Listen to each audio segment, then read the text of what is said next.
Up as you get a look at some of the stars here of today's game. Let's get right to it.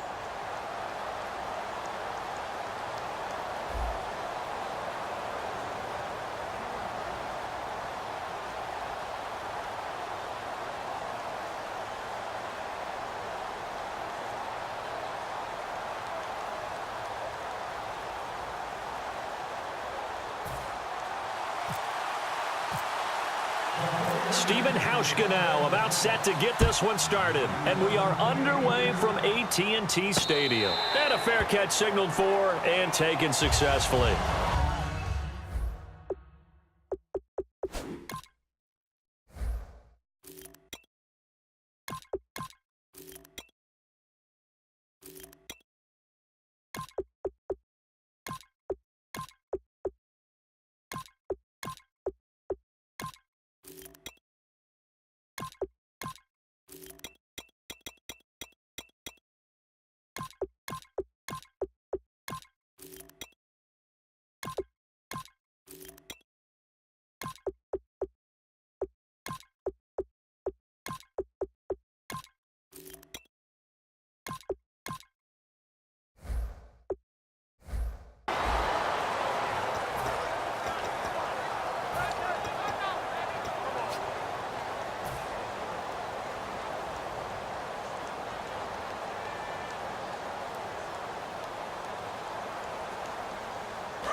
In motion right is Watkins.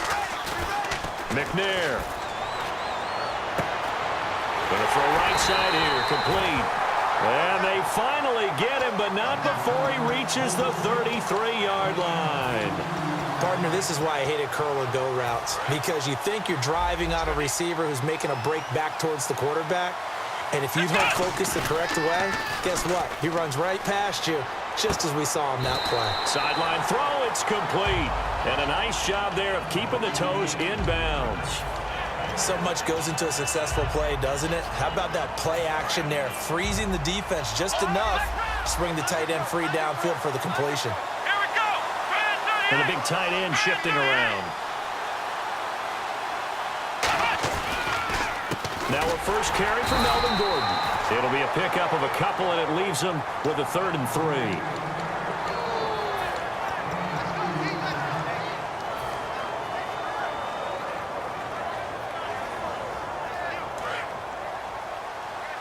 Looks like the defense in press coverage here.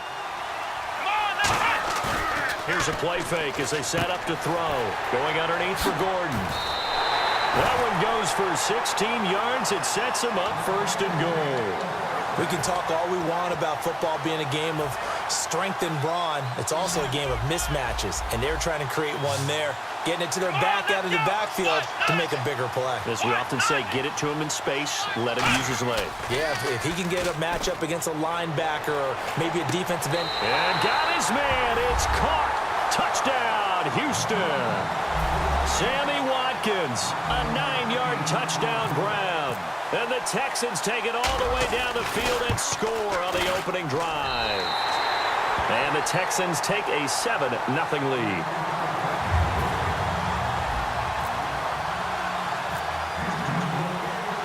The kickoff team on the field now as they will send this one away.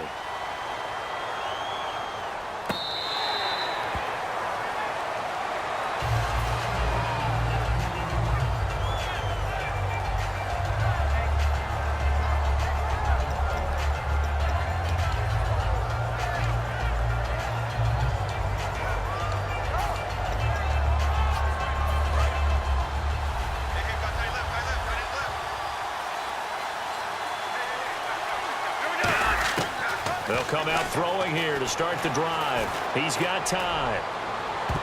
That's going to be knocked away and incomplete.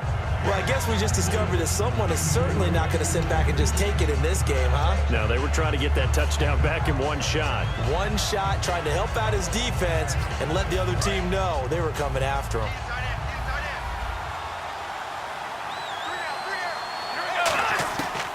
And 2nd and 10, he'll look to throw again. Got a man, and he hits him in stride. That catch good for 5. It's 3rd down.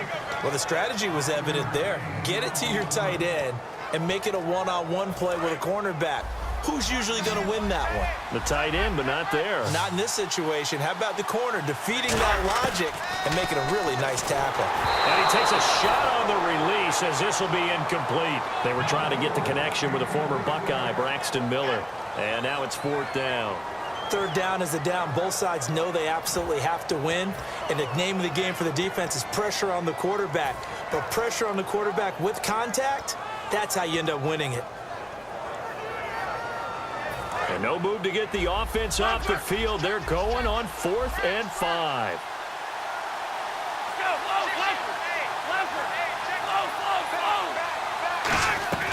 They're going to try and throw. And it is incomplete. Boy, a curious decision to go for it. Doesn't pan out. And the Texans take over an excellent field position.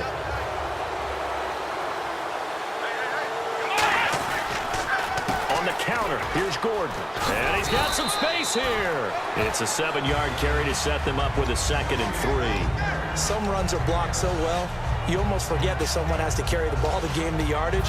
The leverage by the offensive line to create space up front, really well done. Offense staying ahead of the chains here, 2nd and 3.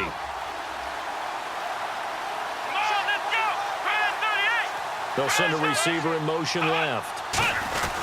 This is the fullback strong. And they'll get him down right about the 20. Just a couple on the pickup there, and now it's 3rd down.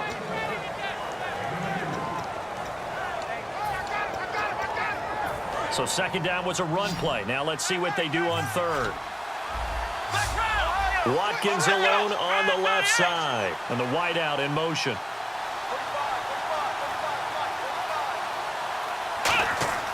Now McNair. And he's got his man in stride, complete. It's a 10-yard gain there, and it sets him up now 1st and goal. I don't care how many times we say it. I still get a kick out of watching quarterbacks and receivers do the pass tree in pregame warm-up. But I always remember that when we go to practices, we see that after practices as well. They really tune it up, don't they? They tune it up. They know why they do it for these situations. 1st down. And they build that trust, and that's why they're able to find him in this type of a situation. Little motion now from the tight end. 1st and goal, Melvin Gordon. And they'll lose yardage here. They go backwards to the 13-yard line. The loss of a full 3 yards, and now it's 2nd down. One thing I know, defensive coaches love it when they don't have to invite their players to the party. This strong safety, you never have to ask him twice to help in run support. He's going to arrive and in a bad mood.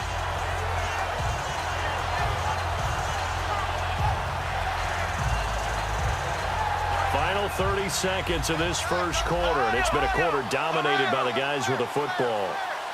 They come out with 1 back and 3 tight ends.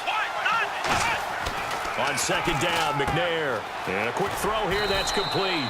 That catch good for 5. It's 3rd down. An ex-teammate used to tell me all the time, I hate experienced quarterbacks because no matter what, you really can't hide what you're doing. And I think that right there, he knew right away where the blitz was coming from, where his primary guy was going to be, and he ended up going to a secondary target for a nice game. I was just going to ask you, that wasn't the primary target, and he's so good at that.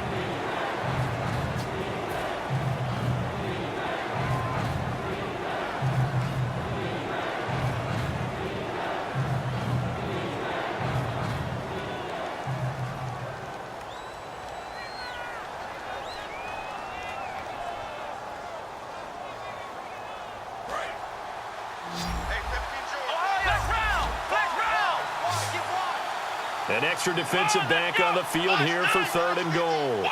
In motion right is Watkins.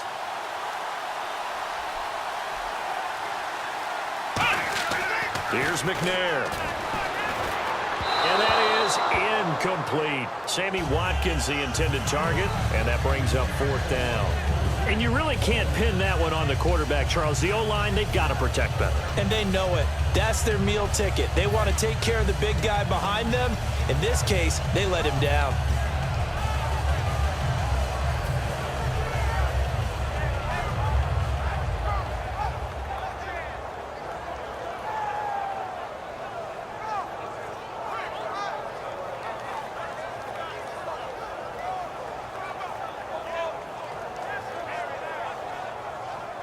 A field goal would make it a two-score game, but they're going to go aggressive. They're going to try this thing on 4th and goal. Play clock winding down. The wide receiver moving to a new spot. Now contact up front as penalty markers come in. Who is this against? A field goal would make it a two-score game, but they're going to go aggressive. They're going to try this thing on 4th and goal. To throw, McNair. And he's in. Touchdown, Houston. Jimmy Graham from 4 yards out. And the Texans will add on to their lead. Big 4th down conversion for the score, and the defense, that is a tough pill to swallow. Big time for them. How about them just deciding to go for it on 4th down? And, okay, forget the field goal, because that looked like an easy 3 points. Yeah, you might have had a defensive breakdown in there, but they pressed the issue and found a way to get it into the end zone. Give them big credit for that. Out is the Texans kick team as they'll send this one away. That'll be taken in the end zone. And not a particularly good return here as they'll be forced to start at the 12-yard line. And San Francisco gets set to go here.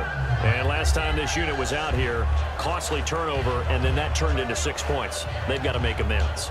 And how many times have we sat in meetings with coaches and they use the term complementary football? Offense take care of the defense, defense take care of the offense. That didn't happen on the last possession. This is a chance for them to pick themselves back up and help their team. Yeah, we'll see if they can recoup and recover. Give them 18 on that one. And the 49ers are going to get a first. On 1st down, he'll drop to throw. And this one caught by Cameron Brate. And they'll get it up just short of the 45 at the 44. And now the passing game here in the second quarter is starting to heat up a little bit. Don't you feel the rhythm starting to happen? And he fires one that's intercepted. Picked off by Barry Church. Then they take possession 2 yards away from midfield at the 48-yard line. And now out comes Houston. And they were able to punch it in the end zone last time. They'll be looking to do that again here for the defense. Obviously, they'll be looking to stop them from punching it back in the end zone. It always is punch-counter-punch, isn't it? And which team has the advantage? Well, let's just go back. Last time on offense, they rolled downfield, got into a good rhythm. You can see a little more bounce in and out of the huddle. You can see the sideline really get into the game.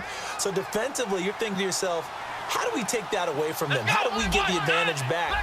Let's see what they come up with. I think pressure is always the first way to go. You love pressure. I love it. We'll see if they dial it up this drive. They'll need to get the play off quickly. Now a play fake here on 1st down. To the sideline, and a nice catch there. Made sure the feet were inbounds, and they were. Got to give credit where it's due. Really nice defense on that play. The pitch and catch was successful, but not any run after it.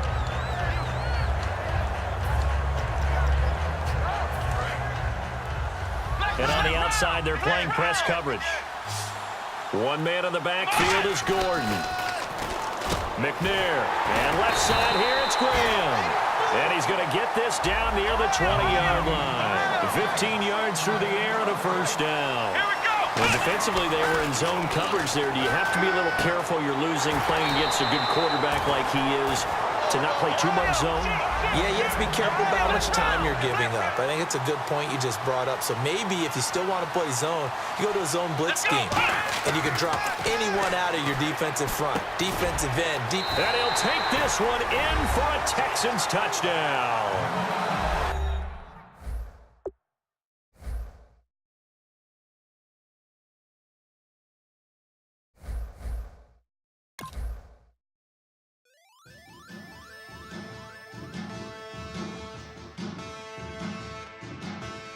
There are men, and there are giants. Bass and stills in the building, flash the camera.